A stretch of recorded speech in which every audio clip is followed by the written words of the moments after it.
Hey guys, what's up? Pirate Mike here, and welcome back to my YouTube channel. This is going to be the third installation of my financial education series, and in today's topic we're going to be covering banks, what they are, how they work, and how they screw you and manipulate you out of your money every single day. Alright, so before we dive into today's topic, I of course want to give my disclosure.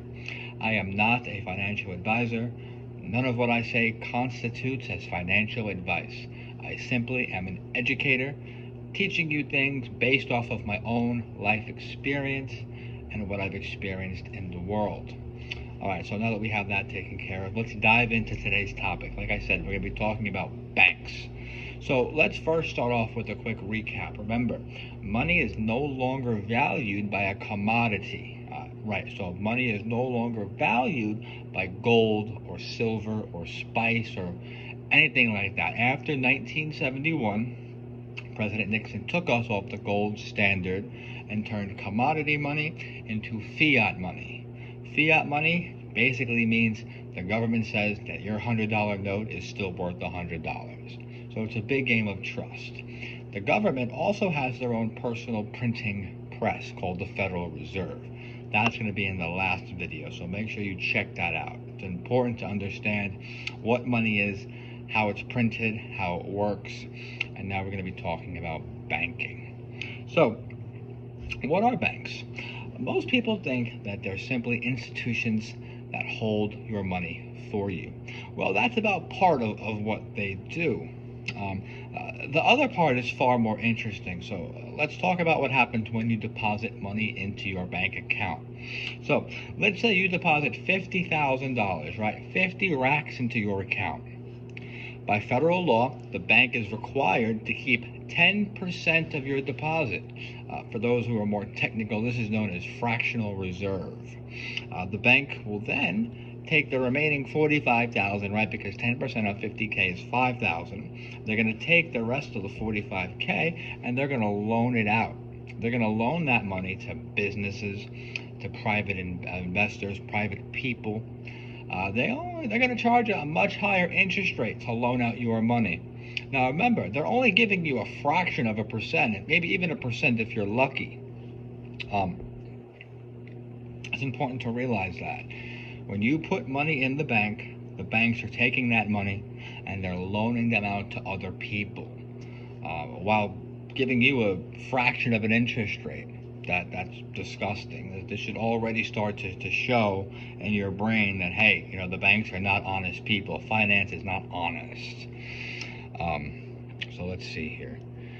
So when these banks do this, they're actually able to control essentially how much money is actually being circulated without printing new money.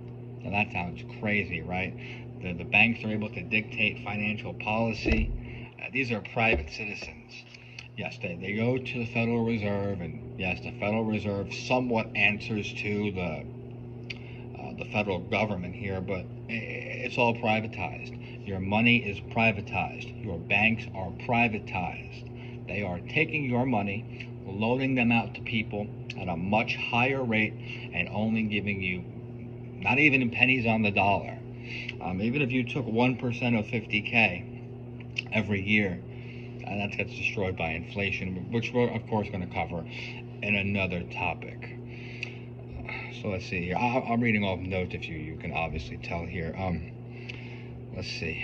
So banks are also able to create their own money. They were able to lobby Congress around the time of the Federal Reserve creation. They argued that they should be able to print their own money. Deposits equal loans. Now, take a second to think about that. When you deposit money, they're only going to keep 10%. Right, so that $50,000, they're only going to have 5K of that physically in the vaults. The other 45,000, the other 90% is going to be loaned out. And again, I cannot emphasize this enough. They're loaning out the money at ridiculous interest rates and only giving you a percentage or percentage of a percentage. But like I said, banks are able to physically produce their own money on a screen. In some of the previous videos I talked about how money isn't real, and this is exactly what I mean. So I want to give you another example. So let's say you want to go buy a house, right? And you want a $100,000 loan. Um, the bank will give you a $100,000 loan, but that 100K is not coming out of people's deposits, right? The bank hits a button on the screen, and boom, that money appears instantly on their screen. They've created more money without having the actual money circulating in the system. I need you to understand it's very important. The banks hit a button on their screen and money pops up like that. You would think there would need to be some checks and balances. Apart from the FDIC, which is only going to cover you for $250,000, I know to the average layperson, $250K is $250,000. That's a lot of money. That's life-changing money for most average people. But in the grand scheme of things, and all the money out there, the trillions of dollars that are just being funneled through every single day, 250K is a drop in the bucket. That is how much little respect they have for us as the American taxpayer. I want you to consider this too. What do you think happened in 2008 when the banks failed again? The banks failed. The taxpayer, you and me, bailed out the bank. So every day when you go to work and you slave at your wage job and you have to put up with the nonsense and you get meager pay, that tax, that extra money that they've taken out of your paycheck went right to the banks, right to the banker's pockets. The little monopoly man with the monocle, he got a payday. So I really hope that you're taking the time to understand just how corrupt these banks are. You are being manipulated by these banks.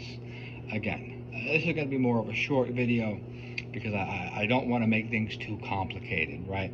So let's do another quick recap. Money isn't real. Money used to be real. It used to have value based on a physical object like gold, silver, or silk or spice or something. Then 1971, President Nixon took us off that gold standard. That commodity money got turned into fiat money. Again, fiat money simply means that the government decides how much that value is worth. Just trust me, bro. That $100 note is going to be a $100 note tomorrow, the day after, next year, next decade. They're lying to you. The banks are then going to go ahead, take your hard-earned deposited money. Every time you get a direct deposit into your bank account, only 10% of that's going to be held in physical cash. The rest gets loaned out. You're going to get pennies on the dollar of interest. Pennies on the dollar. Meanwhile, these bankers are going to give these loans out to these massive companies for much higher interest rates. The banks are making money. Not only are they making money through that way, they're making money when you overdraft, when you have to pay a bank fee, right? Let's talk about overdrafting for a second. The average everyday American, I think there was a poll out recently, I think somewhere between 75 to 90% of Americans cannot afford a $500 emergency, right? A lot of people overdraft. I used to overdraft all the time. And you get hit with that $35 fee.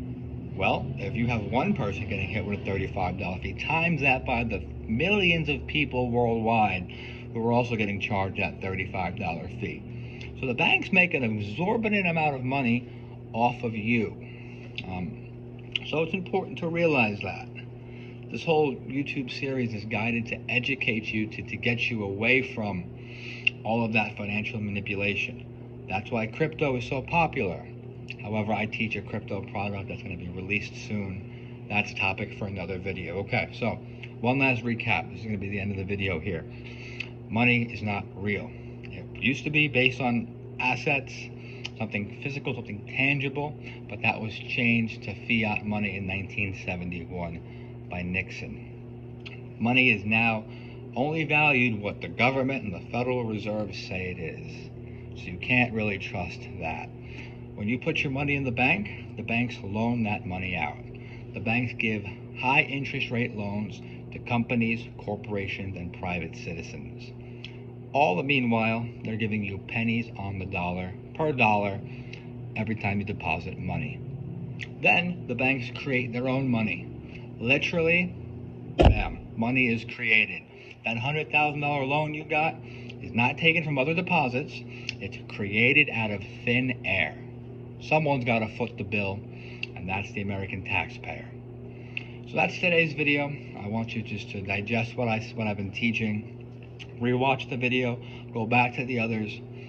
Make sure to like and subscribe so we can get this algorithm thing going.